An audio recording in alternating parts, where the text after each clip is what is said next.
Hello everybody, welcome to be here again. Today the subject is circular cities, the potential for employment and wealth while drastically reducing resource consumption. I'll pick out the words like employment and wealth and reducing resources. But that's what my presentation will be about. Employment, wealth, reducing resources. Last year we conducted a research in the Netherlands. ABN AMRO did within Amsterdam. We wrote a report about the city as a service, and we interviewed thousands and thousands of people living in Amsterdam, and we asked them a lot of questions. And some of the stuff made clear how we operate, how we live with resources, or how we don't live with resources. Each year we throw away at least 40 garments. It's quite a lot, every person. On average, each year we throw away in the Netherlands approximately 1 million washing machines and electric devices.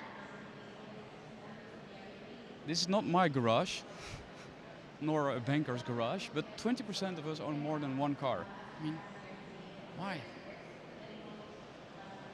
Concluding in this report, we actually have too much stuff. Everybody has stuff, and too much. And we think, and this research showed us, that there's a need, or we want to consume in a different way. We need to take care of our resources and keeping wealth and maintaining work. And we already do it. I mean, Spotify is an example of not buying your CDs anymore, but using music, getting access to music.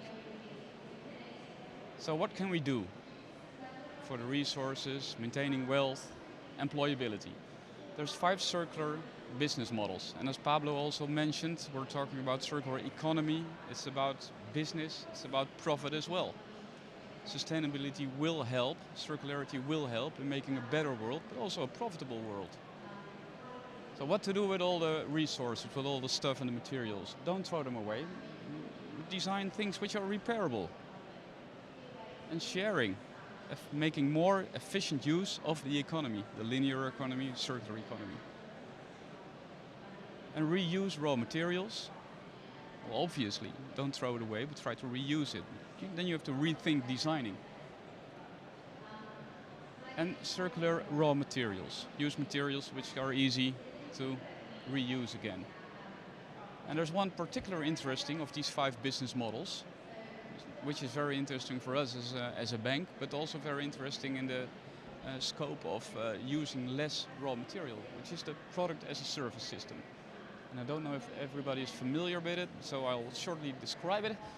It's from ownership to use, so you don't buy it anymore like the Spotify music, but you use, and you pay per use. It's efficient, eh?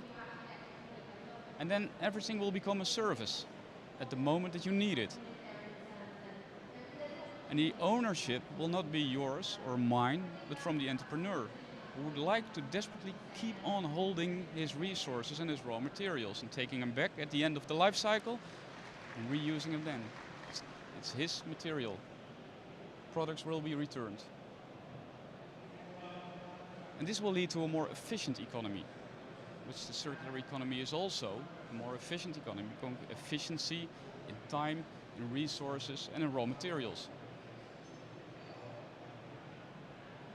So in this review, we ask a lot of our entrepreneurs, a lot of our clients of ABN AMRO, are you ready? Do you believe? Would you like to be involved in a model as a product as a service? Quite a lot of entrepreneurs say, well, we're ready for it. I'd like to try it. I'd like to use it.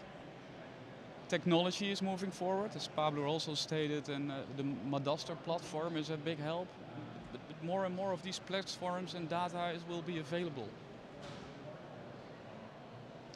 And asked to the thousands of respondents of this research, 1 in 3 residents say, well, I'm happy to try it, as long as I don't have to pay more for it, but I don't need to have everything. And we try to make a calculation of the impact, because this will do something with employability and payments and mechanisms and and of course carbon. It has a strong reduction of carbon emission because we'll have to produce less stuff because we're using it more efficient. Production falls, however, services increase. So this is interesting because we will have to produce less stuff, which is bad for industry, but there's more to maintain and more services to provide. And services have a higher margin than production. So this is interesting for industry as well. This is the example we just saw about the car manufacturers. Producing a car makes money, but maintaining and repairing and upgrading a car makes more money. So it has a big impact on employability, and it will increase affordability and convenience. So this is why we strive for a city as a service in order to get more employment, more wealth, and reducing scarce resource use. Thanks ever so much.